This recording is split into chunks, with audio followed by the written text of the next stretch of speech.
لله رب العالمين والصلاة والسلام على سيد المرسلين وعلى آله وصحبه أجمعين۔ بزرگوں اور پیارے بھائیوں، اللہ نے آپ حضرات کی نسبت کو علم کی طرف کیا ہے۔ آپ علم والے ہیں یہ کہہ کر کے یہ دیکھ کر لوگ پہچانتے ہیں، یہ بڑا شرف ہے، کیونکہ اسلام میں ایمان اور علم یہی دو بڑے شرف ہیں، یہی دو بڑی نعمتیں ہیں جو نبیوں کے ذریعے سے امت کو دی جاتی ہے۔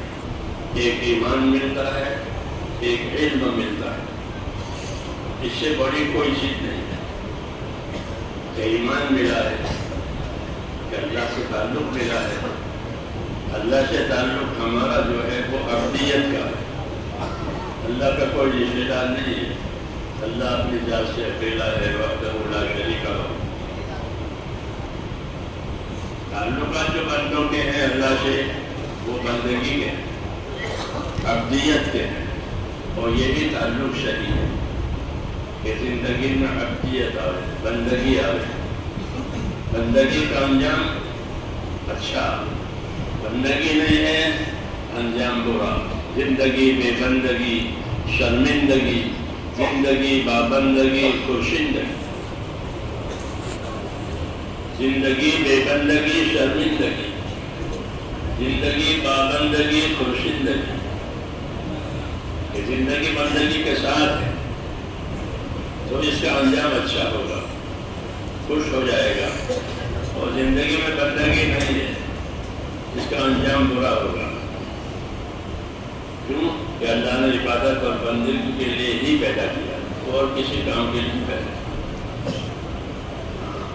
کما خلقت الجن والانس الا لیعبدون، میں نے جنوں کو انسانوں کو، جنوں کو پہلے پیدا کیا، انسانوں کو بعد میں پیدا کیا، لیکن پیدا کیا ہے ان تمام قسم کو یہ صرف عبادت اور کسی کام کے لیے پیدا کیا۔ ماں ہوگی تو میں نکم دے میں ان سے یہ نہیں چاہتا کہ یہ لوگوں کو روزی دے، یہ لوگوں کو کھلاوے، ان کے لیے نہیں پیدا، اور نہ مجھے روزی دے مجھے کھلاوے، یہ نہیں، بلکہ اللہ خود ہی رزاق ہے۔ تو زندگی دی گئی ہے بندگی کے لیے، عبادت کے لیے، اور عبادت شریح ہوتی ہے علم سے۔ علم نہیں ہے تو عبادت کا صحیح ہوگی۔ لوگ خانہ کعبہ کا طواف جاہلیت کے زمانے میں ننگا کرتے تھے، ننگا طواف، مرد بھی عورت۔ حالانکہ طواف وہ عبادت ہے جو ایک ہی جگہ ہوتی ہے دنیا میں، دوسری جگہ نہیں ہوتی، لیکن علم نہ ہونے کی وجہ سے، جہالت کی وجہ سے اس کو ایسا بنا دیا۔ تو علم کے بغیر کوئی چیز صحیح نہیں ہوتی، نہ عبادت صحیح ہوتی ہے، نہ حقوق کی خبر ہوتی ہے کہ کیا کیا حقوق ہے، اور دنیا کا کیا مقصد ہے، آخرت کا کیا مقصد ہے۔ یہ علم کی یہ باتیں صحیح سمجھ میں نہیں آئی، اس لیے اللہ تعالیٰ نے اپنے بندوں کی تربیت کے لیے جس طرح پانی اتارا ہے، ایسے اپنے بندوں کی تربیت کے لیے علم بھی اتارا ہے۔ پانی سے ان کی مادی ضرورتیں پوری ہوگی، اور علم سے ان کی مانوی ضرورتیں پوری ہوگی۔ آدمی کی مادی بھی ضرورت ہے، موت سے پہلے کی ضرورتوں کو مادی ضرورتیں پہچانے، اور جو ضرورتیں موت سے پہلے موت کے بعد کم آوے وہ مانوی ضرورتیں، وہ مانوی ضرورتیں، اس کے لیے اللہ تعالیٰ نے علم اتارا۔ اس لیے علم کی مثال حضور صلی اللہ علیہ وسلم نے پانی سے دی۔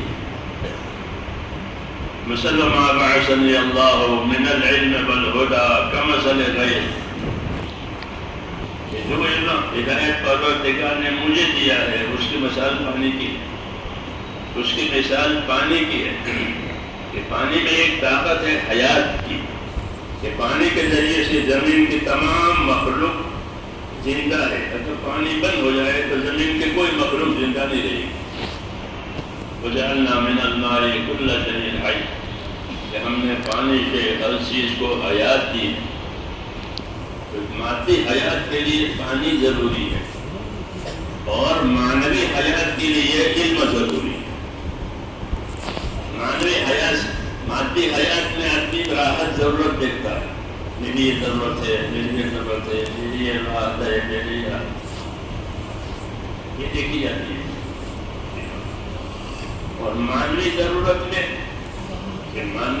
میں یہ دیکھا جاتا ہے کہ اللہ راضی ہے کہ ناراض ہے. کیونکہ اصلی ضرورت یہی ہے کہ اللہ راضی ہو جائے, اور خطرے کی بات یہ ہے کہ اللہ ناراض ہو جائے. سب سے بڑی خطرناک چیز وہ اللہ کا ناراض ہونا ہے. عیسیٰ علیہ السلام سے کسی نے پوچھا یہ سب سے زیادہ خطرناک اور ڈرنے کی چیز کیا ہے؟ فرمایا اللہ کا خطرناک ہونا. اللہ کا خطرناک ہونا وہ سب سے زیادہ خطرناک اور ڈرنے کی چیز. اللہ کے غضب سے بچنا اور اللہ کی رحمتوں سے مالا مال ہونا یہ زندگی کی سب سے بڑی ضرورت, دنیا میں بھی اور آخرت میں.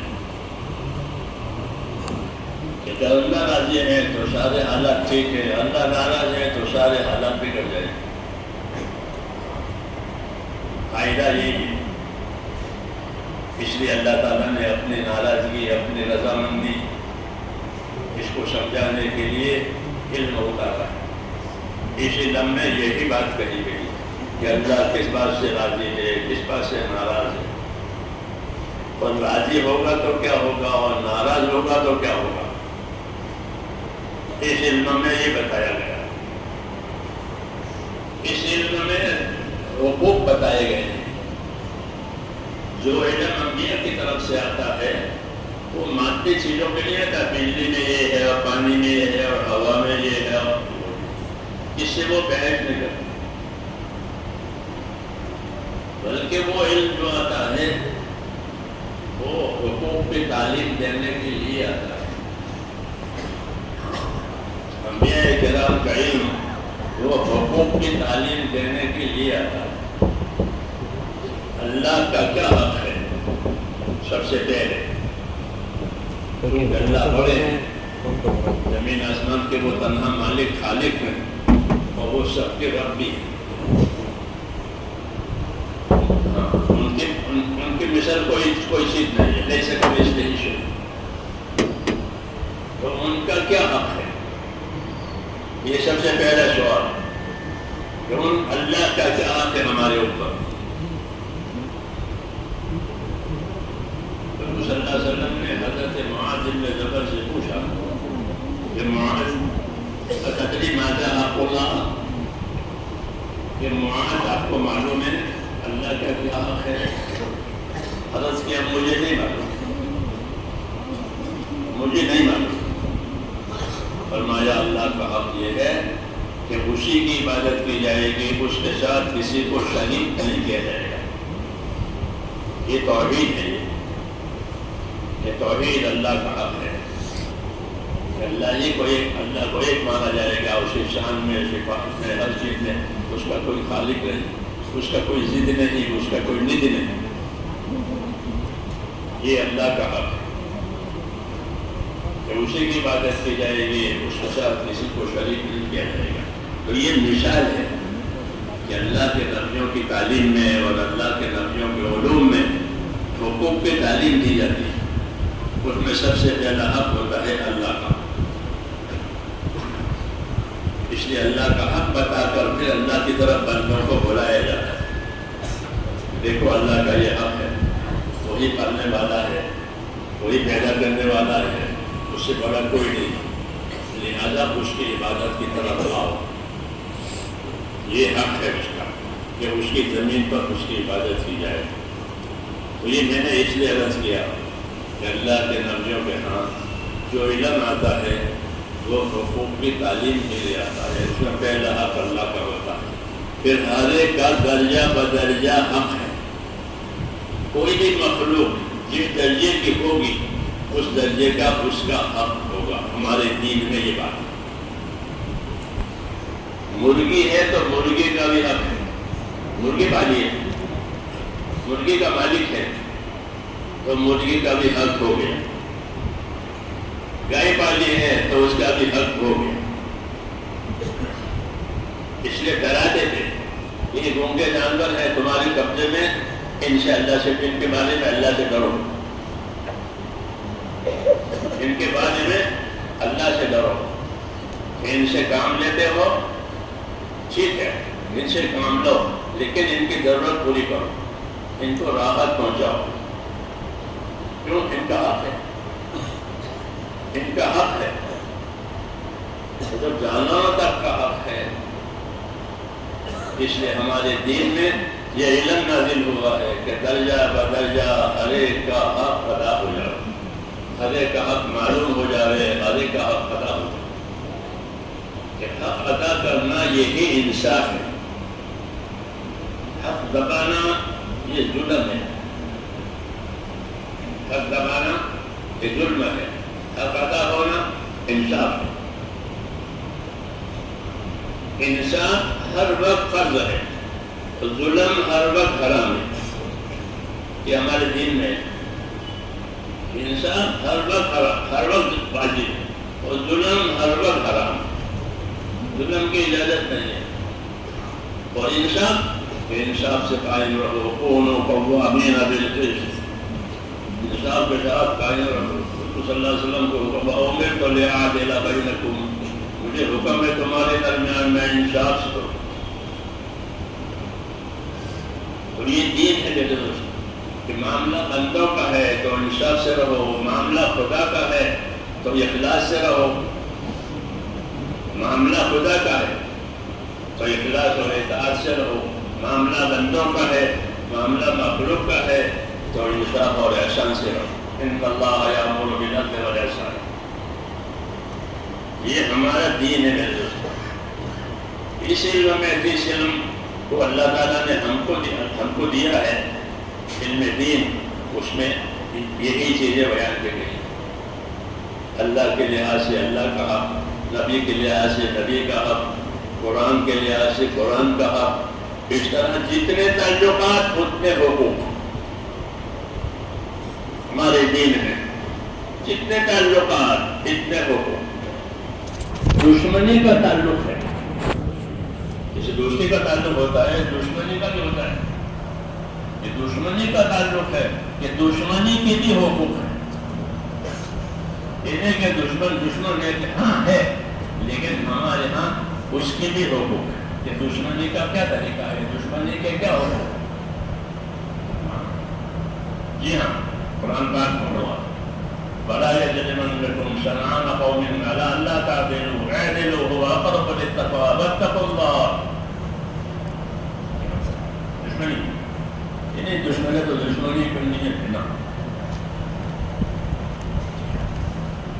اس لیے یہ علم بہت زبردست علم ہے جو ہم کو ملا ہے. اس لیے اس کو فرض کیا گیا ہے. امت بھر دین کا علم سیکھنا فرض ہے, مرد ہو عورت ہو. ہماری تبلیغ میں بھی تیسرا نمبر ہے, وہ کیا ہے؟ یہ علم و ذکر. علم و ذکر.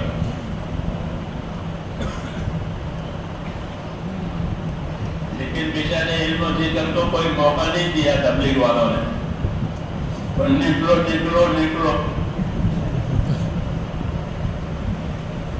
حالانکہ علم و ذکر باہر نکالنے کے لیے, علم کی شعور پیدا کرنے کے لیے کہ باہر نکلو تاکہ علم کا شعور آئے, لوگوں کو علم دینا ہے. لوگ پوچھیں گے کیا ہے, کیا ہے, ہاں تبلیغ کیا ہے, دعوت کیا ہے, تو اس کا علم ہونا چاہیے. تو باہر اس لیے نکالتے تھے کہ اس کا شعور پیدا ہو, اس کی ذمہ داری کا احساس پیدا ہو, اور امت کے حالات پہ نظر آ رہا ہے کہ امت کے حالات کیسے, تاکہ اس کا علاج ہو جائے. تو امت کی بیماریوں کا علاج ایمان اور علم کے ذریعے سے ہوگا. کہ امت میں صحیح ایمان آئے، امت کا تعلق اللہ تعالیٰ سے صحیح ہو جائے، کہ اللہ کی طرف سے آنے والی ذمہ داریاں پوری کی جائے. یہ مطلب ہوتا ہے دعوت کا کہ اللہ سے تعلق صحیح ہو جائے، یقین کا، تقوی کا، خوف کا، امید کا تعلق اللہ سے. اور یہ تعلق پیدا کر کے پھر اپنے آپ کو اس کا پابند کرنا ہے اور اس کی دعوت دینی ہے تاکہ دنیا میں یہ چیزیں عام ہو جائیں. غرض یہ کہ اللہ تعالیٰ نے ہم کو یہ علم دیا ہے. اس علم کا کیا اثر ہے؟ یوں کہتے ہیں کہ جب تک دنیا میں ایمان باقی ہے دنیا رہے گی، قیامت نہیں آئے گی. ایک آدمی بھی بیٹھے بیٹھے اللہ اللہ اللہ کرتا ہوگا، اس کی وجہ سے قیامت نہیں آئے گی. تو اس کے بعد اتنا ایمان ہے کہ وہ بیٹھے بیٹھے اللہ اللہ اللہ کرتا اور کچھ نہیں. لیکن اس اللہ کرنے والے ایمان والے کی وجہ سے دنیا باقی رہے گی. جب ایک بھی اللہ کرنے والا نہیں ہوگا تو دنیا ختم ہوگی، پھر اللہ نہیں رکھے. دنیا ایمان کی وجہ سے عالم کا بقا ہے، اور علم کی وجہ سے عالم کی سلامتی ہے. علم کی وجہ سے عالم کی سلامتی ہے. جہالت کی وجہ سے بربادی ہوتی ہے، ایسا علم کی وجہ سے عالم کا بقا ہے. جب لوگوں میں علم آئے گا تو اللہ کا حق بھی پہچانیں گے، اپنی ذات کا حق بھی پہچانیں گے، جتنے تعلقات ہیں ان کو حقوق پہچانیں گے، تو پھر ان میں سلامتی آئے گی حقوق کی ادائیگی کی وجہ سے. حقوق کی بربادی کی وجہ سے فساد ہوتا ہے، قاعدہ ہے. جس کو حق نہیں ملا تو وہ تقاضا کرے گا، اور اس کا تقاضا پورا نہیں ہوا تو فساد ہوگا. اس لیے ہم کو تعلیم دی ہے کہ اللہ کا حق ہے تو اللہ کا حق ادا کرو. جتنے تعلقات ہیں اتنے حقوق ہیں، جتنے تعلقات ہیں اتنے حقوق. اگر تعلقات میں حقوق نہیں ہے تو اللہ کو تعلق کا کیا مطلب ہے؟ ہمارا ان کا تعلق ہے، مختلف تعلق ہوتے ہیں. خریدار کا تعلق دکاندار سے ہوتا ہے، دکاندار کا تعلق خریدار سے ہوتا ہے، تو اس کے حقوق بتائے کہ سچ بولو، پورا تولو، اور جب وعدہ کیا ہے تو اس کے پیسے ادا کرو تاجر کے. تو یہ ہر جگہ ہمارے پاس حقوق کی تعلیم ہے. اس لیے اس علم کا سیکھنا فرض کیا گیا ہے. اس علم کو سیکھو تاکہ اللہ کا حق بھی ہو جائے، آپس کے حقوق بھی ادا ہو جائے. اگر حقوق نہیں ادا ہوئے، جہالت ہوئی، تو جہالت کا انجام برا ہے. جہالت کا کیا انجام ہے؟ کہ جہالت کا انجام جہنم. ایک چھوٹی کتاب ہمارے مدرسوں میں پڑھائی جاتی تھی، بتاتے ہیں کہ گریمال کا نام ہے. اب تو لوگوں نے سب گریما شادی صاحب بڑی اچھی کتاب، بہت اچھی باتیں اس کے اندر ہے. اس میں یہ بات ہے کہ جہالت کا انجام جہنم ہے. سر انجام جاہل جہنم بود، یہ جاہل نے گوا بے بد کا بود. یہ جاہل کا انجام جہنم ہے. کیوں کہ اس کے اعمال کا انجام اچھا نہیں ہوتا، اس کے اعمال غلط ہوتے ہیں. اس لیے جہالت جہنم میں لے جاتی ہے. اس لیے اسلام میں جہالت کی کوئی جگہ ہی نہیں. حضور صلی اللہ علیہ وسلم کا بڑا کارنامہ یہ ہے کہ آپ نے جاہلیت کو مٹایا. کیونکہ آپ جب بھیجے گئے تو جاہلیت ایام ہے، زمانہ جاہلیت، زمانہ جاہلیت آ گیا، زمانہ جاہلیت، پھر زمانہ اسلام. اور آپ کا بڑا کارنامہ یہ کہ آپ نے جاہلیت کی تمام چیزوں کو ختم کیا. عبادت ہو، معاملات ہو، لین دین ہو، شادی کا جہالت ہو، بہت چیزیں ہوتی تھی حدیثوں میں ہے، سب ختم. اور آخر میں کہا کہ جاہلیت کی ساری چیزیں میرے قدموں کے نیچے پائمال. اب جاہلیت کی کوئی جگہ نہیں. امت کو آپ نے علم پر چھوڑا، امت کو علم پر چھوڑا ہے، عمل پر چھوڑا ہے. علم و ذکر جو تبلیغ میں کہتے ہیں وہ یہی. حضور صلی اللہ علیہ وسلم کو علم و ذکر پر چھوڑا ہے. علم و ذکر کی مثال ایسی ہے جیسے ریل کی دو پٹڑی، پٹڑی کے بغیر ریل چلے گی کیوں بھائی؟ یہ اپنے آپ چلتی ہے بغیر پٹڑی نہیں چل سکتی، پٹڑی پر ہی چلے گی۔ اسی طرح دینداری علم و ذکر کے ساتھ ہی رہے گی، علم و ذکر نہیں ہے تو دینداری نہیں ہے، علم و ذکر نہیں ہے تو دینداری نہیں ہے، پھر جہالت اور غفلت ہے۔ علم کے مقابلے میں جہالت ہوتی ہے، ذکر کے مقابلے میں غفلت ہوتی ہے۔ ہاں، علم نہیں ہے تو جہالت ہے، ذکر نہیں ہے تو غفلت ہے، تو غفلت یہ کفر کی صفت ہے، غفلت یہ کفر کی صفت ہے۔ جی ہاں، حضور صلی اللہ علیہ وسلم کے آنے سے پہلے لوگ غافل تھے، لیکن میرا قوم ما انذر آباؤہم فہم غافلون، غافل لوگ ہیں، ذمہ داریوں کی خبر نہیں ہے، یا خبر ہے تو پرواہ نہیں ہے، ذمہ داریوں کی خبر نہیں ہے یا خبر ہے تو پرواہ نہیں ہے، اس کو غافل کہتے ہیں۔ حضور صلی اللہ علیہ وسلم نے میرے دوستوں اپنی دعوت سے لوگوں کی جہالت کو ختم کیا، لوگوں کی غفلت کو ختم کیا، اور جو علم آپ پر نازل ہوا آپ نے اس علم کو اپنی دعوت سے جوڑا، جو علم آیا اس کی دعوت دی، جو علم آیا اس کی دعوت دی۔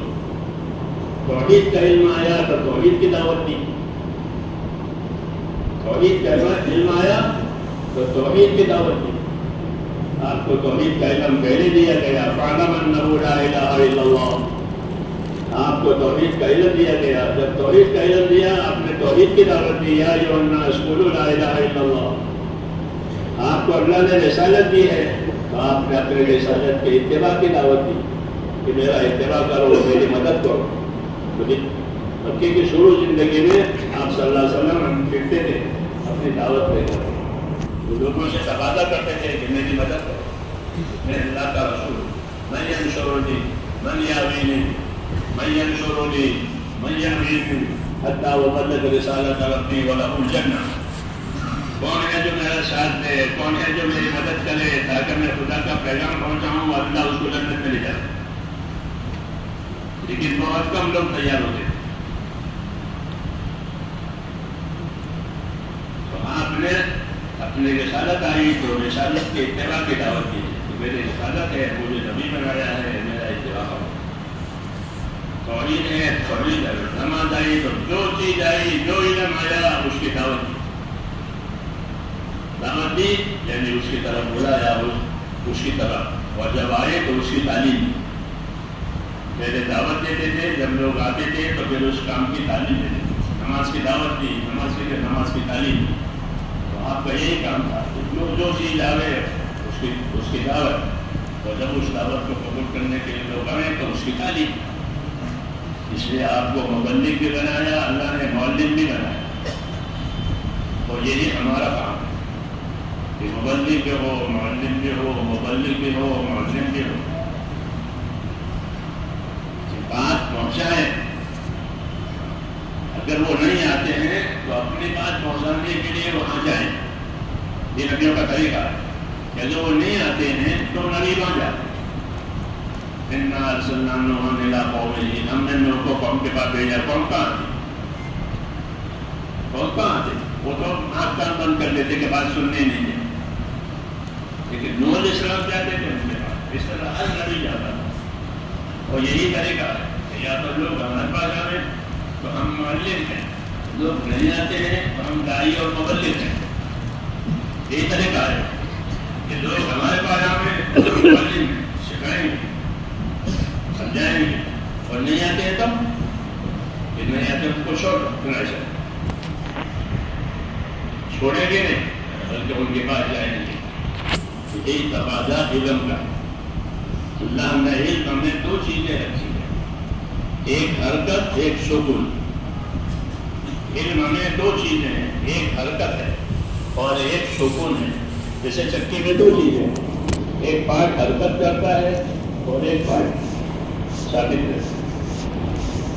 یہی تقاضا علم کا ہے کہ علم کے ساتھ حرکت بھی ہوگی، علم کے ساتھ ثبات قدمی بھی ہوگی۔ حرکت کا کیا مطلب ہے؟ کہ حرکت کا مطلب یہ ہے کہ اس علم کے مطابق اپنے آپ کو استعمال کرو، اس علم کے مطابق استعمال کرو اپنے آپ. پہلی بات، کیونکہ علم کا پہلا تقاضا عالم کی ذات سے ہے. علم کا پہلا تقاضا عالم کی اس کی ذات سے ہے کہ جو علم تیرے پاس ہے اپنے آپ کو تو اس علم کا تابع کر. نبی کو بھی اتبع ما یوحی الیک، جو وحی آپ کی طرف آتی ہے آپ اس کے تابع ہو جاؤ. تبلیغ کو وحی کی تابع کا ہوگا انہیں، اور امت کو نبی کی طرف سے جو علم ملے وحی کے ذریعے سے امت اس کی تابع نہیں کرے. اس لیے حکم دونوں کو دیا ہے، فاستقم کما امرت ومن تاب معک. اے نبی استقامت سے آپ بھی رہو، اور جو آپ پر ایمان لائے ہیں وہ بھی استقامت سے ہو. تو حرکت بھی ہے، استقامت بھی ہے. جیسے چٹی کا ایک پارٹ حرکت کرے گا، ایک پارٹ ثابت رہے گا. یہی ہمارا سبق ہے اس علم میں. علم کی وجہ سے حرکت بھی کریں گے، اور علم کی وجہ سے ثبات کرنے کی ہوگی. ثبات کرنی اپنی ذات کے لیے ہوگی. اس کو استقامت کہتے ہیں. اس کو استقامت کہتے ہیں کہ اپنے علم کے تابع رہو. علم کو اپنے تابع نہ بناؤ. علم کو اپنے تابع نہ بناؤ کہ تعلیمیں کر کے حلال کو حرام بناؤ، حرام کو حلال بناؤ.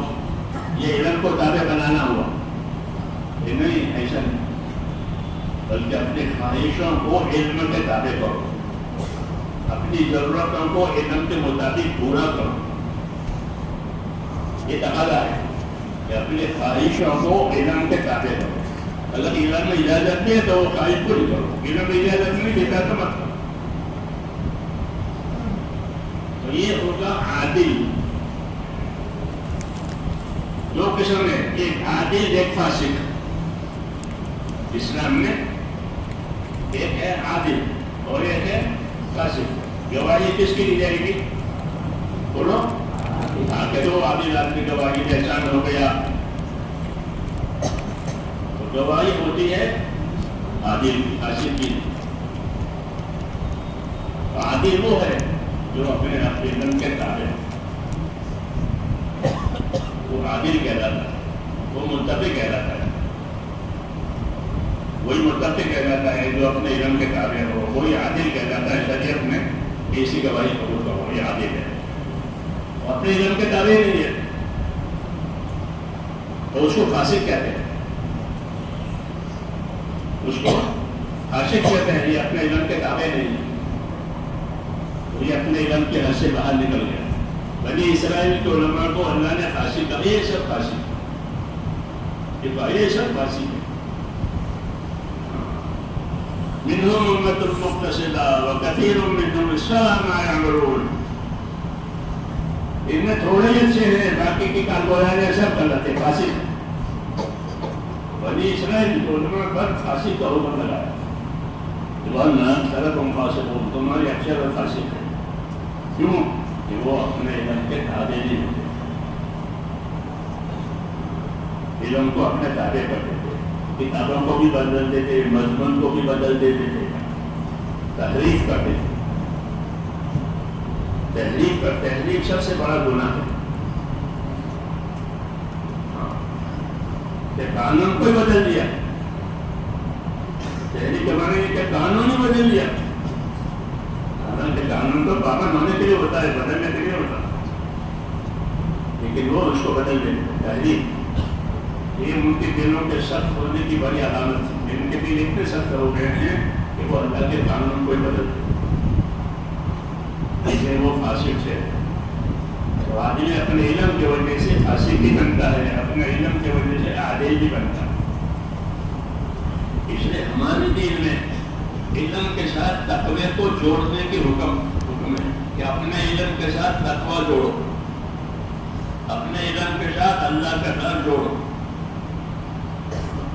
ایسی محنت کرو، ایسی اتباع کرو کہ جس کی وجہ سے زندگیوں میں تقوی آئے، اندر اللہ کا ڈر آئے. جب اندر تقوی آئے گا تو پھر پیش کرے ہوگا، بلکہ وہ پابند ہو. حضرت عمر فرماتے تھے کہ اللہ نے ہم کو تقوی دیا، اللہ نے ہم کو تقوی دیا.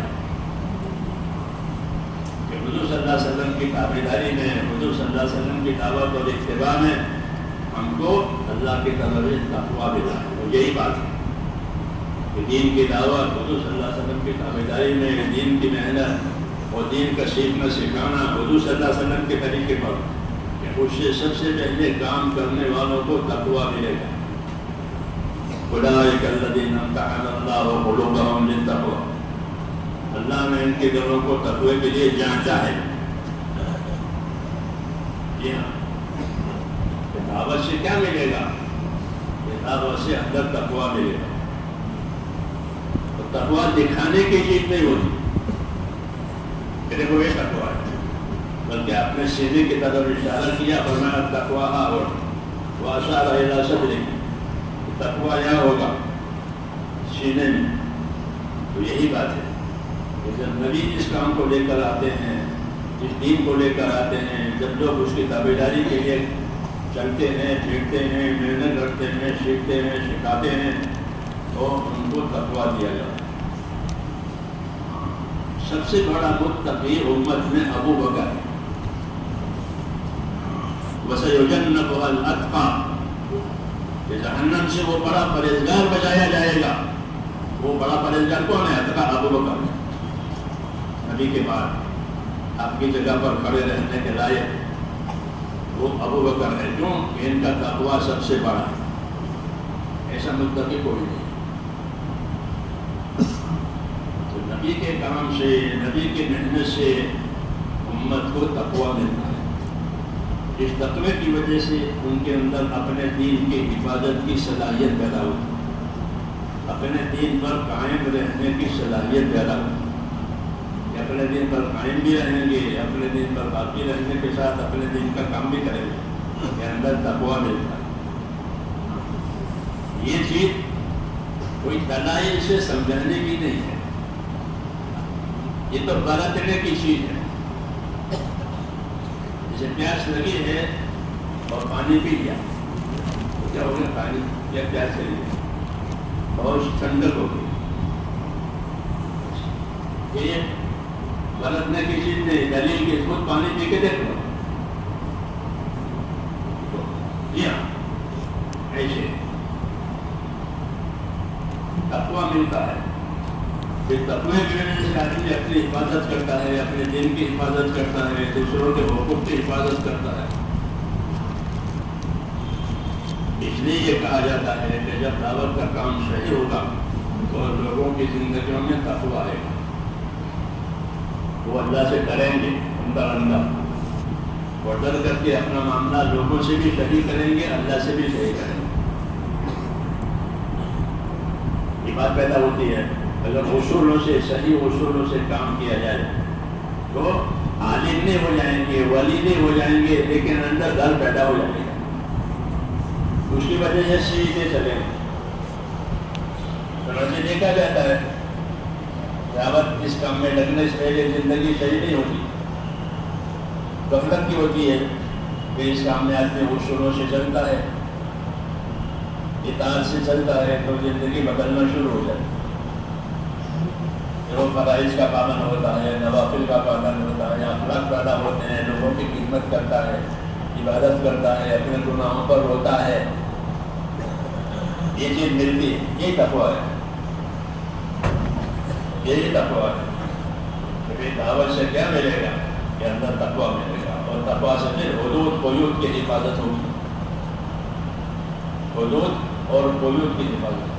اس لیے ایک دعوت تو یہ دی جاتی ہے کہ اللہ کے راستے میں پھرو، اللہ کے راستے میں نکلو اور اس کام کی حقیقت کو سمجھو۔ ایک تو ہے استحسان، استحسان اسے کہتے ہیں کہ کسی کام کو اچھا سمجھنا، یہ بہت اچھا کام ہے، بہت اچھا کام ہے، بہت اچھا کام ہے، اس کو استحسان کہتے ہیں۔ اس کو ہم نے اچھا سمجھا ہے، اچھا قرار دیا، وہ ٹھیک ہے مگر کافی نہیں، وہ ٹھیک ہے، بہت سے غیر قومیں بھی اس کام کو اچھا کہتے ہیں۔ اب تو تعصب ہو گیا، لیکن اس سے پہلے یہ بہت اچھا کام ہے، یہ کام کرنے والے بہت اچھے ہیں۔ کیوں؟ لوگوں کو نظر آتا ہے، لوگوں کو نظر آتا ہے، عبادت کرنے والے، خدمت کرنے والے، لوگوں کو اپنے لوگوں کو اس کی طرف سے کوئی تکلیف نہیں پہنچی، اگر پہنچتی ہے تو معافی مانگتے ہیں، وغیرہ وغیرہ چیزیں دیکھتے ہیں تو اس کو اچھا سمجھتے ہیں. تو اچھا سمجھنا ایک کام ہے، وہ ٹھیک ہے، انصاف کی بات ہے کہ اچھی چیز کو اچھا سمجھیں، لیکن اتنا کافی نہیں ہے. بلکہ ہمارے دین میں یہ ہے کہ بھائی جو چیز اچھی ہے اس کو اپناؤ، اس کو اپناؤ، اسے قبول کرو. حضور صلی اللہ علیہ وسلم کی زندگی کی اچھائی دکھائی 40 سال تک لوگوں کو اللہ نے دکھائی کہ دیکھو یہ آدمی 40 سال سے امانت دار دیکھتے ہو، سچا دیکھتے ہو، وعدے کا پورا کرنے والا، مخلوق کی خدمت کرنے والا، غم خوشحالی کرنے والا، ہمدردی کرنے والا. اس کو ایک عمر تک لوگوں نے دیکھا. وقت لبثت فیکم عمرا من قبلہ افلا تعقلون، میں ایک مدت تک زمان پا رہا ہوں، اب تم مجھے جادوگر کہتے ہو، اب تم مجھ کو یہ کہتے ہو، یہ کیسی بات ہے؟ میں تمہارے پاس 40 سال رہا ہوں تو تم نے خود دیکھا.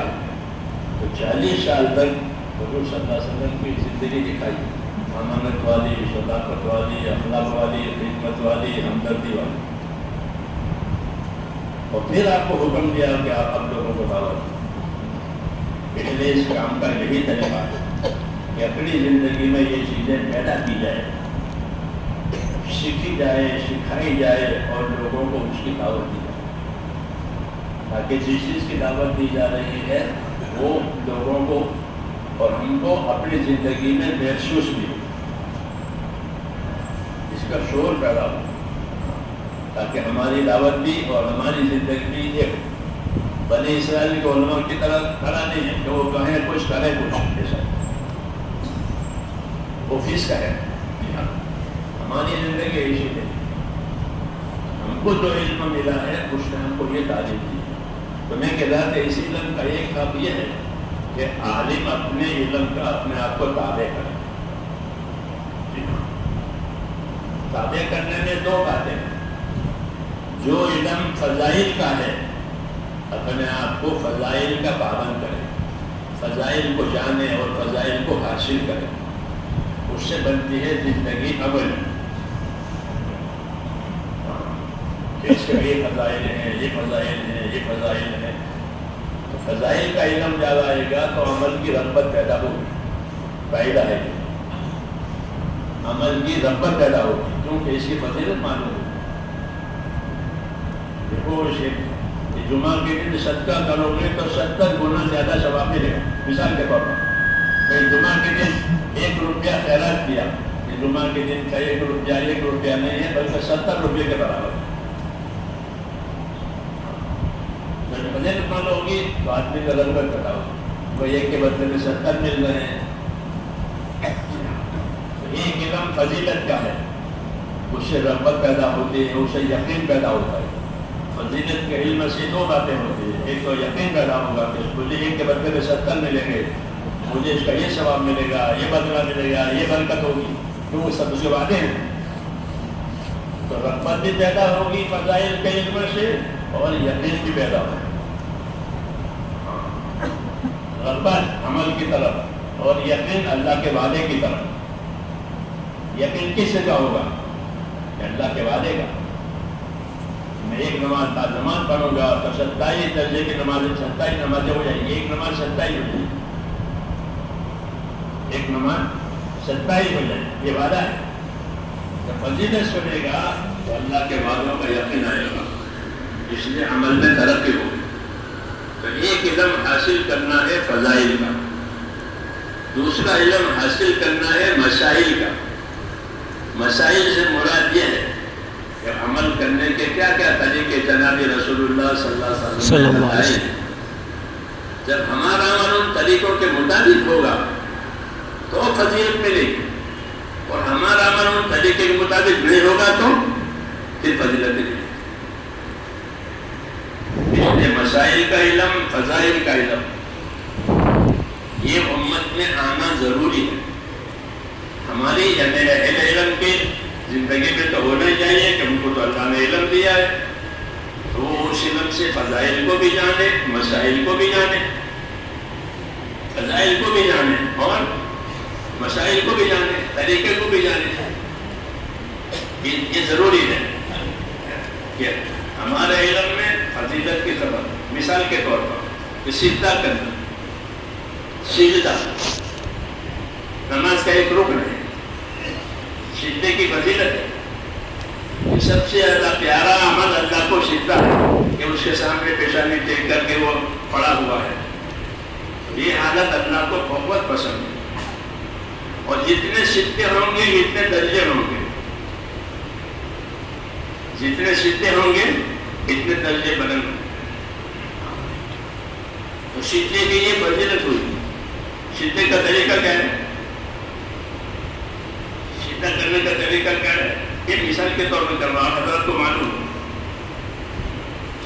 حضور نے فرمایا کہ مجھ کو میرے پروردگار نے 7 اعضاء پر سجدہ کرنے کا حکم دیا.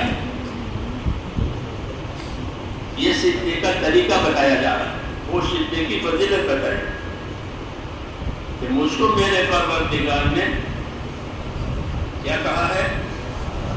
سجدہ کرو تو 7 اعضاء پر سجدہ کرو.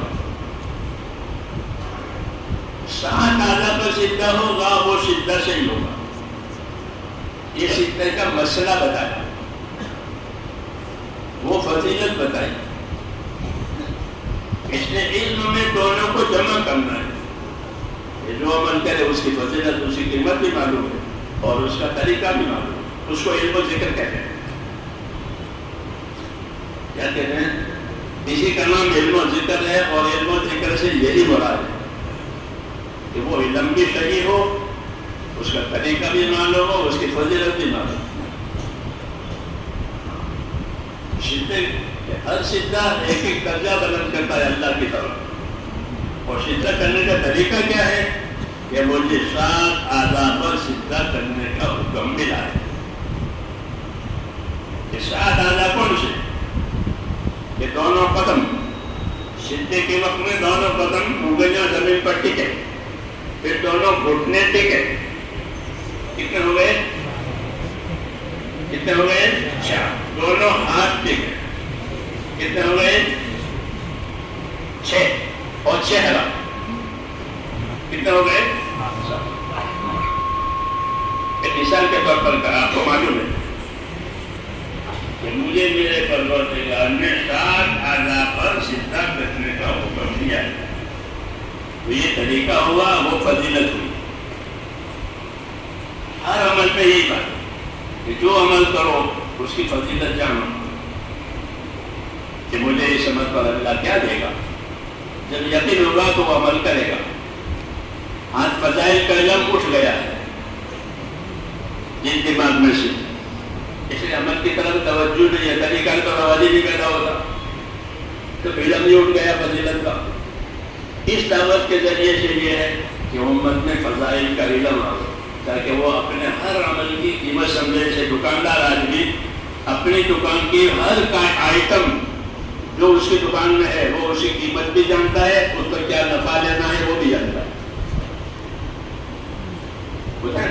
ایسا کوئی دکاندار نہیں ہوگا جو اپنے آئٹم کی قیمت بھی نہ جانے اور نفع کی بھی خبر نہ ہو. ایسا ہے کوئی دکاندار تمہارا؟ کہیں نہیں. وہ تاجر نہیں ہے، وہ تو خاسر ہے، اٹھانے والا ہے. تاجر نفع اٹھانے والا ہوتا ہے. تو ہر بندہ تاجر ہے. ہم لوگ تاجر ہیں کس چیز کی؟ اپنی صلاحیتوں کی. کہ لوگ اپنی صلاحیتوں کو دنیا میں لگائیں گے. کل الناس یبدو فبائع نفسہ موبقها وموتقها. کہ ہر آدمی اپنی صلاحیت کو دنیا میں لگائے گا جیسا تاجر اپنا مال لگاتا ہے کاروبار پر. ایسے ہر آدمی اپنی صلاحیت کو دنیا میں لگائے گا، پھر صلاحیت کے ذریعے لگا کر یا نفع کمائے گا یا کھوٹ کرے گا. ایسے تجارت یا نفع کمائے یا کھوٹ کرے گا، تیسری بات نہیں ہوگی. ایسے جانا وہ تو مال کا تاجر ہے. ہر آدمی اپنی صلاحیت کا تاجر ہے کہ اپنی اپنی صلاحیت لگائے گا. اس لیے ہم کو دعوت دی ہے اس علم میں کہ صلاحیت کہاں لگے گی، علمی صلاحیت، عملی صلاحیت، فکری صلاحیت، اخلاقی صلاحیت، یہ صلاحیتیں کہاں لگے گی؟ کہ یہ صلاحیتیں حق پر لگے گی. کہاں لگے گی؟ حق پر لگے گی. حق پر رسول صلی اللہ علیہ وسلم کو اللہ تعالیٰ نے حق کے ساتھ بھیجا ہے. وَالَّذِي أَرْسَلَ رَسُولَهُ بِالْهُدَى وَدِينِ الْحَقِّ، کہ اللہ نے اپنے نبی کو بھیجا ہے دو چیزوں کے ساتھ، الہدیٰ و دین الحق، صحیح عقائد صحیح اعمال. یہ مراد ہے ہدیٰ اور دین الحق سے، کہ اپنے نبی کو صحیح عقائد کے ساتھ صحیح اعمال کے ساتھ بھیجا ہے تاکہ لوگوں کو صحیح عقیدے کی بھی دعوت دے، صحیح عمل کی بھی دعوت دے. وَالَّذِي أَرْسَلَ رَسُولَهُ بِالْهُدَى وَدِينِ الْحَقِّ، یہ چیز ہمارے پاس ہے. اور حضور صلی اللہ علیہ وسلم نے ان چیزوں کی دعوت دی ہے اور دعوت دے کر کے لوگوں کو اللہ سے جوڑا ہے. اس علم کی یہی غایت ہے کہ اللہ سے تعلق صحیح پیدا ہو جائے، اللہ سے تعلق عبادت کا پیدا ہو جائے، ہمارا بھی اور اللہ کے بندوں کا. اس علم کی یہی غایت ہے کہ اس علم کو دعوت سے جوڑو اور دعوت کو اخلاق سے جوڑو، قربانیوں سے جوڑو، اخلاص سے جوڑو. اور ان باتوں کو پیدا کرنے کے لیے محنت ہوتی ہے. جب محنت ہوگی تو اخلاق بھی آئیں گے، اخلاص بھی آئے گا، اس کی قدر و قیمت بھی معلوم ہوگی کہ محنت سے ہر چیز کی حقیقت کھلتی ہے. ہر چیز کی حقیقت چاہے وہ گندی ہو. ہمارے دہلی میں وہ غریبوں کی لڑکیاں نے مثال کر گیا، وہ گوبر جمع کرتی پیسوں کا اور اس کو اوپلے بناتی، پھر اس کو سکھاتی ہے اور بیچتی ہے. 1 روپے کے 100، 1 روپیے کے 100 اوپلے لوگ جلاتے ہیں جھولوں میں. ہمارا حضرت فرماتے تھے کہ دیکھو یہ لڑکیاں، ان کو گوبر کی قیمت معلوم ہو گئی. آپ لوگ گوبر سے نفرت کرتے ہو، وہ گوبر کے پیچھے پھرتی ہے جمع کرنے کے لیے. کیوں؟ کہ اس کی محنت میں اس پر گوبر کی قیمت پڑتی ہے. جی ہاں، آدمی کی محنت ہے. کمار مٹی کا کام کرتا ہے، مٹی کے برتن میں کوئی مٹیریل نہیں ہے، لیکن اس کے مٹی کے برتن وہ تو ہمارے بازاروں میں 12 پڑا ہے. مٹی پر محنت ہوئی، برتن تیار ہو گئے، اوپلے تیار ہو گئے، پیسے آئیں گے. ایسی معمولی چیزوں کی محنت سے اس کی قیمت بڑھ جاتی ہے. تو آدمی اگر اپنی ذات پر محنت کرے اور اپنے اندر اعمال تیار کرے، کیا تیار کرے؟ اپنے اندر اعمال تیار کرے، تو اس اعمال کی اللہ کے حضرت کتنی قیمت ہے. نعم اجر العاملین، نعم اجر العاملین، عمل کرنے والوں کا اجر تو بہت ہی اچھا ہوگا. اس لیے میرے دوستوں، ہمارے علم کا یہ تقاضا ہے، ایک تو اپنی ذات سے اپنے علم کا پابند کرو، اس کو استقامت کہتے ہیں. اس کو استقامت کہتے ہیں کہ علم کا تقاضا ہے کہ عالم اپنے آپ کو اپنے علم کا تابع کرے. اگر اپنے علم کا تابع نہیں ہوگا تو اپنی خواہش کا تابع ہوگا. دونوں میں سے ایک ہوگا، یا خواہشوں کی تابع داری یا حکموں کی تابع داری. بنی اسرائیل کے علماء خواہشوں کی تابع داری میں فاسق ہو گئے. ہمارے حضرات صحابہ سے لے کر آخر تک کہ وہ تقوی والے ہو گئے. کیوں؟ کہ انہوں نے اپنے آپ کو اپنے علم کا تابع کیا. تابع کر کے اللہ کا حق بھی دیکھا، اپنی ذات کا حق بھی دیکھا، امت کا حق بھی دیکھا کہ امت کا کیا حق ہے. ہاں، تو اس کی وجہ سے اللہ تعالیٰ کے ہاں یہ تقوی والے ہو گئے، تقوی والے ہو گئے، سچے ہو گئے. اولئک هم الصادقون، یہ سچے ہیں. مہاجرین کو سچا کہا اور انصار سے کہا مہاجرین کے ساتھ ہو جاؤ، سچوں کے ساتھ ہو جاؤ. کل مع الصادقین. اور قیامت تک یہ ہوا کہ سچوں کے ساتھ رہو. پوری امت کو حکم ہے کہ مہاجر اور انصار کے ساتھ رہو. کونوا مع الصادقین. یا ایھا الذین آمنوا اتقوا اللہ وکونوا مع الصادقین. اے ایمان والو، اللہ سے رہو، سچوں کے ساتھ رہو. یہ سچے یہ دو گروہ ہیں، مہاجرین اور انصار. حضور مہاجرین میں سے اور انصار ان کے مددگار. یہی ہمارا طریقہ ہے، سچوں کے ساتھ رہنا اور ان کے راستے پر چلنا اور ان کی محنت کرنا. تو اس کی وجہ سے کہ جو مدد اللہ تعالیٰ نے ماضی میں دی گئی وہ مدد آتی ہے. کہ لوگ بھائی ہو جائیں گے. کیا ہو جائیں گے؟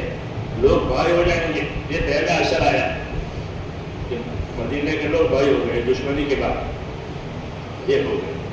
اور پھر اللہ تعالیٰ نے ان کو اخلاق ارشاد دیا، اس سے انہوں نے نصرت کی. تو نصرت کی وجہ سے اب جگہ جگہ دین کے راستے کھل گئے.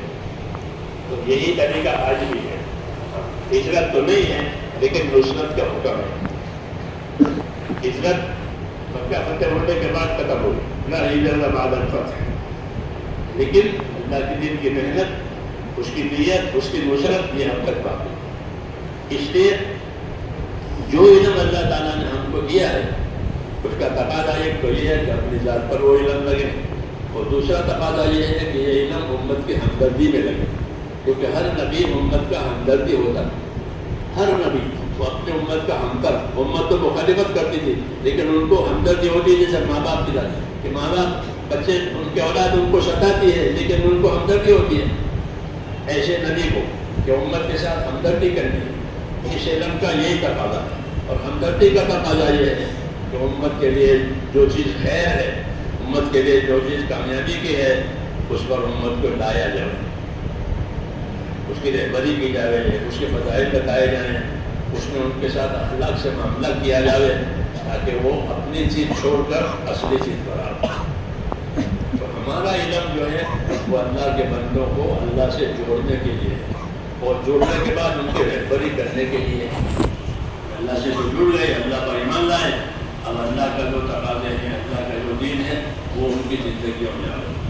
اس لیے اللہ تعالیٰ نے ہم کو یہ علم دیا اور علم کو دعوت سے جوڑا، علم کو عبادت سے جوڑا، علم کو حسن سلوک سے جوڑا. علم کا جوڑ بہت ہے، علم کا جوڑ بہت ہے. علم کو ہجرت نصرت سے جوڑا. اس لیے اپنے علم کو ان چیزوں کے ساتھ جوڑنا ہے. آپ حضرات سے اس محنت میں تعاون مانگا جاتا ہے. آپ کی کوئی تربیت، آپ کی اصلاح یہ مقصود نہیں ہوتی ہماری اس دعوت کے ذریعے سے کہ آپ کی اصلاح ہو جائے. آپ حضرات سے اس کام میں تعاون مانگا جاتا ہے. یہ ہر جگہ میں علماء دو قسم کے ہیں. ایک علماء کرام وہ ہیں جو امت کا مرجع بنے ہوئے ہوتے ہیں. امت کا مرجع کہ امت ان کی طرف رجوع کرتی ہے. تو یہ کام شروع ہوا. مولانا مدنی رحمۃ اللہ علیہ، مفتی کے پاس درزا رحمۃ اللہ علیہ، مولانا احمد صاحب لاہور رحمۃ اللہ علیہ حضرات تھے بڑے بڑے. تو ان کی طرف رجوع کیا گیا کہ یہ کام کیسا ہے، اس کام کے بارے میں آپ حضرات میں کہ کیا رائے ہے. ان حضرات نے ان کی تصویر کی کہ کام بہت صحیح ہے، کوئی خطرہ نہیں ہے، کام صحیح ہے. تو ان کی طرف سے اس کی تصویر ہو گئی، یعنی ان کو انہوں نے درست قرار دیا. ایک کام ہو گیا، ایک کام ہو گیا، کام درست ہے. اب کام کی طرف لوگوں کو لانا ہے، کام کی طرف لوگوں کو لانا ہے. تو مفتی کفایت اللہ علیہ صبرا کہ یہ کام تو بہت صحیح ہے لیکن کرے گا کون؟ اشکال کیا. کیوں کہ اپنا گھر چھوڑنا، اپنے پیسے خرچ کرنا، اپنا کاروبار بند کرنا کون کرا. وہ تو انگریزوں کے زمانے میں تو لوگوں پر بہت تنگی تھی ہندوستان میں. ہاں بہت تنگی تھی انگریزوں کے زمانے میں. مالی بڑی بے برکتی تھی، ان کی نوشت تھی. وہ تو بہت سخت زمانہ تھا جی انگریزوں کا. لوگ بہت تنگی میں تھے. انہوں نے کہا کرے گا بات تو بہت ٹھیک ہے. پھر مولانا الیاس صاحب رحمۃ اللہ علیہ نے اس کی محنت کی، جماعت بنائی اور ایک جماعت کو مولانا کی خدمت میں دیا. کیوں؟ سلام کرنا، دعا کی درخواست کرنا. تو ہم تو جماعت میں نکلے تو انہوں نے سلام کیا اور شفا کیا کہ جماعت ہے اور اللہ کے راستے میں گئے. تو انہوں نے فرمایا کہ آپ کو یہ کیا کہے، یعنی جو میں نے اشکال کیا تھا وہ کرے گا کون، وہ تو ختم ہو گیا، کرنے والے پیدا ہو گئے، شروعات ہو گئی. تو آپ کو یہ کیا کہے، یہ جملہ تو وہ جملہ انہوں نے بہت سنایا حضرت جی کو کیا فرمایا کہ اب کوئی کیا کرے، یعنی اب کوئی اشکال نہیں ہے، یہ تو کام شروع ہو گیا. تو بہت خوش ہوئے کہ حضرت نے فرمایا اب کوئی کیا کرے، اب کوئی کیا کرے، اب کوئی اشکال نہیں ہے، ہوگا. دنیا سے وہ ہو گیا اور دنیا کے ملکوں میں اللہ نے اس کام کو پہنچایا. اور آپ جانتے ہیں کہ یہ کام کس رخ سے چلایا ہے، کیسے دیکھ کے چلایا ہے. جیسے دونوں بہت سی تحریکیں ہوتی ہیں، وہ اپنے برکت پیدا کرنے کے لیے مان لیتے ہیں، عہدے دیتے ہیں، عورتیں دیتے ہیں. ہاں ان میں سے کوئی چیز دھیان نہیں ملے گی، نہ پیسے دیں گے، نہ عہدے دیں گے، نہ عورتیں دیں گے. اپنی جان، اپنا مال اور اپنی آخرت، یہ اور اپنا بھائی سمجھ کر لوگوں میں محنت کرو کہ میرا بھائی ہے، یہ میرا بھائی ہے، میرا بھائی ہے. جیسے ہمارے ساتھی نے کیا پایا، ہمارا بھائی ہے، آپ نے بھی کلمہ پڑھا ہے، میں نے بھی کلمہ کیا کہ درس میں. تو بھائی بنا کر کام کرنا یہ سنت ہے. حضور صلی اللہ علیہ وسلم نے دو آدمی کو بھائی بنایا کہ نہیں بنایا؟ دو آدمی کو بھائی بنایا تھا کہ تم اس کے بھائی تم بھائی اور تم مل کر کام کرو، مل کے رہو. یہ ہمارا طریقہ کہ معاشرت کے راستے سے اس کام کو چلایا. کوئی حکومت نہیں ہے، کوئی فنڈ نہیں ہے ہمارے پاس. جی ہاں، کوئی ٹرسٹ نہیں ہے کہ وہاں سے ان کو دیے بھائی بنا، یہ میرا بھائی ہے. اپنے بھائی کو دین پر لاؤ، سمجھا بجھا کر اسے گھر جاؤ، اس کو سمجھا بجھا کر لاؤ، بھائی بنا کر کام کرنا یہ سنت، یہ اس کام کا طریقہ ہے.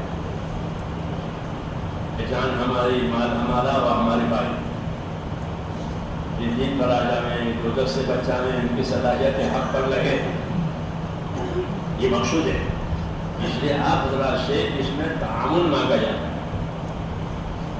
جس طرح آپ حضرات جو ہیں وہ اہل خدمت ہیں، آپ کے ذہن میں بہت سی مدرسے کی، مسجد کی، مکتبوں کی دوسری خدمتیں ہیں، اس میں آپ مشغول ہیں. یہ علماء کا طبقہ اہل خدمت کہلاتا ہے. وہ طبقہ بڑا وہ ملجا کہلاتا ہے، اس کی طرف رجوع کیا ہے. یہ اہل خدمت ہے. ہر ملک میں اہل خدمتیں کرتے ہیں، مسجدوں کی، مکتبوں کی، مدرسوں کی اور دوسری امت کی خدمتیں. یہ انہوں نے اپنے ذمے لی اور الحمدللہ اس میں یہ کامیاب ہے. ہاں اس میں یہ کامیاب ہے. ان خدمتوں میں مدرسے ترقی کر رہے ہیں، مسجدیں ترقی کر رہی ہیں، دوسری علمی تحریکیں ترقی کر رہی ہے. تو یہ اپنی خدمت میں کامیاب ہے. اور ان سے یہ عرض کیا جاتا ہے جس طرح یہ خدمت کرتے ہیں بالاضافہ ایک اور وہ یہ کہ اس کام میں بھی آپ حضرات ایک سال لگائیں. یہ علماء سے یہ تعامل کا تقاضا ہے. اس کام میں کیونکہ دنیا میں پہنچ گیا کام دنیا میں پہنچ گیا، اب تعامل کی ضرورت ہے. اہل علم سے تعاون مانگا جاتا ہے، بڑے علماء سے تائید مانگی جاتی ہے. عام خدمت کرنے والے اہل علم سے تعاون مانگا جاتا ہے. کیا آپ حضرات اس کام کو دیکھ رہے ہو؟ ایک آدمی اس کی زندگی اچھی نہیں تھی، جب وہ 4 مہینے جا کر آیا تو وہ پابند ہو گیا. اس کی شکل صورت بدل گئی، اس کا زبان بدل گیا، وہ اشراق تھا، تہجد پڑھنے والا بھی ہو گیا، ایک نمازی پڑھ رہا تھا، پتہ ہی نہیں. اس کام کی خیر کھل گئی. تو اس کا تعاون کرنا، آپ حضرات سے تعاون مانگا جاتا ہے. اس وہ تعاون میں یہ ہے کہ اس طرح آپ دوسری خدمتوں میں وقت دیتے ہیں، خدمت کرتے ہیں. ایک سال اس کام میں لگائیں. اندرون ملک اس کام میں ایک سال لگائیں اور 1 سال لگا کر اس کام کو اندر سے باہر سے دیکھیں اپنی صلاحیت کے مطابق. یہ کام ہر آدمی پر اپنی صلاحیت کے مطابق کھلتا ہے. اسے بنا یہ ہر آدمی کی ضرورت ہوتی ہے. کسی کو چاند نظر آتا ہے، کسی کو نظر نہیں آتا. بنا یہ الگ الگ ہوتی ہے، یہی صلاحیتیں الگ الگ. جب یہ اپنی صلاحیتیں لگائیں گے تو ان کی صلاحیتیں کام کریں گی. اپنے لیے امت کے لیے نفع دینے والی بنے گی. ابھی بھی نفع دے رہی ہے لیکن وہ دائرہ محدود ہے. مدارس ہے، مساجد ہے، مقاصد ہے، یہ بھی محدود ہے کیونکہ جو پوری امت پڑی ہوئی ہے. تو اس امت کے لیے بھی آپ کا وجود مفید ہو جائے، اس کے لیے یہ کریں 1 سال اپنے ملک میں لگا کر دعوت سے ایک طرح کا تعلق اور آشنائی پیدا کریں اس دعوت سے، اور پھر تقاضے کے مطابق دنیا کے ملکوں میں بھی جائیں. ہاں جانا ہے دنیا کے ملکوں میں. حضور صلی اللہ علیہ وسلم پورے عالم کے نبی ہیں، آپ ان کے وارث ہیں، تو آپ کو پورے عالم کی فکر کرنی چاہیے. ہمارے بزرگ نہیں کہتے کہ عالم کے اوپر نبی کا وارث ہے، وہ قرآن کا وارث ہے، تو وہ اس کی فکر کرے. جب وہ کرے گا تو اللہ تعالیٰ اسے دنیا میں کام لے گا. پکی بات ہے. صحابہ کو بھی حضور نے دنیا میں جانے کے لیے تیار کیا. ہاں کہ میں مہاجر میں سے کہا میں تمہیں دنیا میں بھیجنا چاہتا ہوں، تم اس کے لیے تیار ہو جاؤ. اور عیسیٰ علیہ السلام کے ساتھیوں کی طرح سے بہانے نہ بناؤ. سمجھے بڑی مقصد؟ عیسیٰ علیہ السلام کے ساتھیوں کی طرح سے بہانے نہ بناؤ. پوچھا کہ عیسیٰ علیہ السلام کے ساتھیوں نے کیا بہانے بنائے؟ ادھر مجھے پر عیسیٰ علیہ السلام نے بول ڈالا کہ تم کو میں فلاں جگہ بھیجنا چاہتا ہوں. کہ نبی کی دعوت میں تو ہوتا ہی ہے بھیجنا. تو ان پر بول پڑا اتنا دور پہنچ جائیں گے تو کہ وہاں جا کر کیا کریں گے؟ ہم وہاں کی زبان کو جانتے نہیں ہیں. یہ ادھر نکالا. اس کا عیسیٰ علیہ السلام نے جواب نہیں دیا. لیکن جب صبح ہوئی تو ہر آدمی اس علاقے کی بولی بولنے لگا جس کو وہاں جانا طے کیا تھا.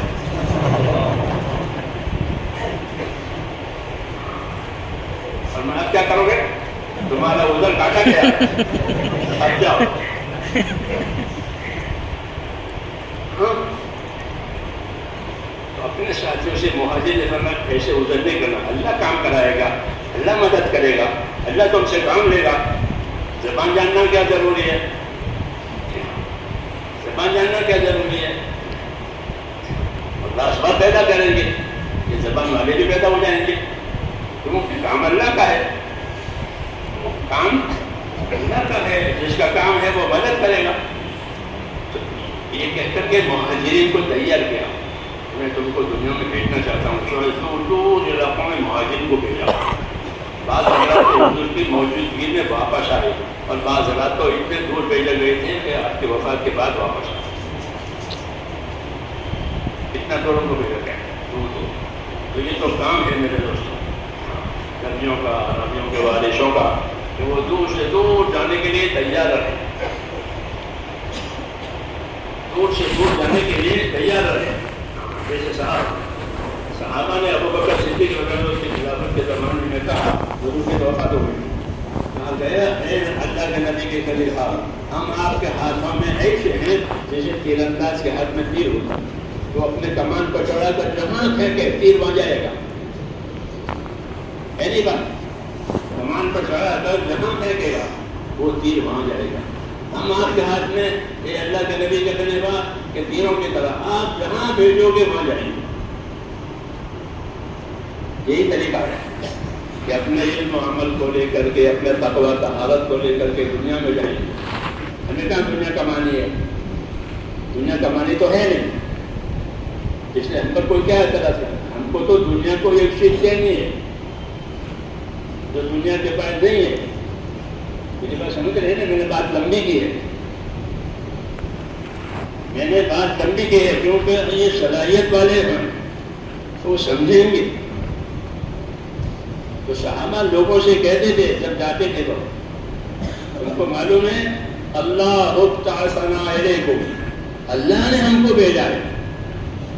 یہ کہا کیوں؟ اللہ نے ہم کو خروج کا حکم دیا. اللہ ابتعثنا الیکم لنخرج العباد من عبادت العباد الى عبادت رب العباد. ہم کو اس لیے بھیجا ہے کہ ہم اللہ کے بندوں کو غیر خدا کی عبادت میں سے نکال کر ایک خدا کی عبادت بنائیں، اور کوئی ہمارا مقصد نہیں ہے. وَلِنُخْرِجَ النَّاسَ مِنْ جَوْرِ الْأَدْيَانِ إِلَىٰ عَدْلِ الْإِسْلَامِ. ان لوگوں کو اپنے اپنے مذہبوں کے جرم میں سے نکال کر اسلام کے انصاف کی طرف لانا ہے. اسلام میں انصاف ہے، اسلام میں ظلم کی اجازت نہیں. باقی طریقوں میں ظلم ہے کہ ہم لوگوں کو ان کے ظلموں میں سے نکال کر اسلام کے عدل میں لائیں. وَلِضِيقِ الدُّنْيَا مِنْ سَعَتِهَا، اور دنیا کی تنگیوں میں سے نکال کر دنیا کی وسعت میں لائیں گے. چنانچہ جتنے حضور صلی اللہ علیہ وسلم کے طریقے ہیں اس میں وسعت ہے، اور جو حضور کے طریقے کے خلاف کوئی چیزیں اس میں تنگی ہے. شادی سنت کے مطابق کرو، بہت وسعت، بہت وسعت، کچھ نہیں کرنا ہے، شادی ہو گئی. اور شادی رواج کے مطابق کرو کہ بہت تنگی، یہ نہیں ہے، وہ نہیں ہے، وہ نہیں آیا، یہ نہیں آیا. تو وہ سمجھاتے تھے کہ ہم تم کو دنیا کی تنگیوں میں سے نکال کر دنیا کی وسعت میں لائیں گے کہ تمہارے دنیا بھی آسان ہو جائے گی. کیوں کہ نبی کے طریقوں میں وسعت. ایک شادی سنت سے کرو، ایک شادی رواج سے کرو.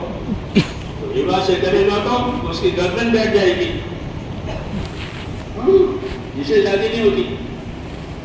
سننے سے کرے تو دھڑا دھڑ شادی ہوتا ہے.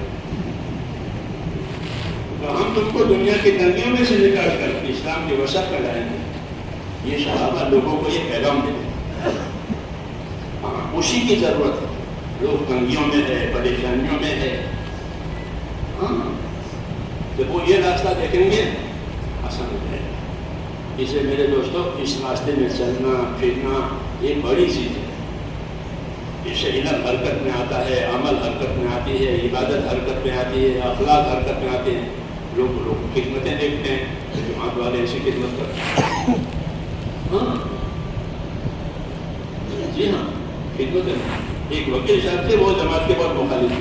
ایک مرتبہ وہ گاڑی میں جا رہے تھے تو ان کی گاڑی پنچر ہو گئی، وہ جہاں چل نہیں رہی. ایک جماعت صبح نہیں کے لیے اپنی مسجد میں سے دیکھا کہ وکیل صاحب ہے، مسلمان ہے، کیا ہوگا کہ گاڑی اسٹارٹ نہیں ہو رہی. تو بنا کر پیچھے دھکا کرو. جماعت ساتھیوں نے پیچھے دھکا کہ آپ اسٹارٹ کرو، تو وہ اسٹارٹ ہو گئی. تو اس بات سے ان کا ذہنی حال ہو گیا، یہ تو اتنے اچھے لوگ ہیں، کوئی پہچان نہیں. پر مان لو کہ ایک مسلمان ہے، وکیل صاحب ہے، دانا ہے، گاڑی اسٹارٹ ہو گئی. ہم جاری رہے ہیں تو اپنے گھر کی خدمت کرتے ہیں. تو ان کی خدمت سے اس کو دعوت مل گئی. ایسا ہے یہ کام. کسی کو خدمت سے دعوت ملے گی، کسی کو دعا سے دعوت ملے گی، کسی کو محنت سے دعوت ملے گی. یہ ہے. اس لیے میرے دوستوں صلی اللہ علیہ وسلم محمد کو حسد کی ہے. کیا دی ہے؟ حسد کی ہے. علم کے ساتھ، عمل کے ساتھ، اللہ کے ساتھ. آج اللہ سے ایک ایک سال مانگے. آپ بتاؤ، ایک ایک سال لینے کے لیے ہمتیں کرو. کوئی نئی بات نہیں کہہ رہے ہیں آپ کے سامنے، نئی بات نہیں، آپ جانتے ہی ہیں اس کو. ایک ایک سال کے لیے فرماؤ.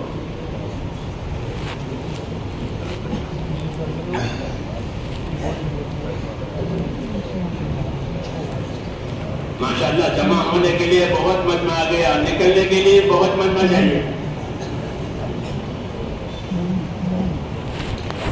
اب ہمارے ایک ایک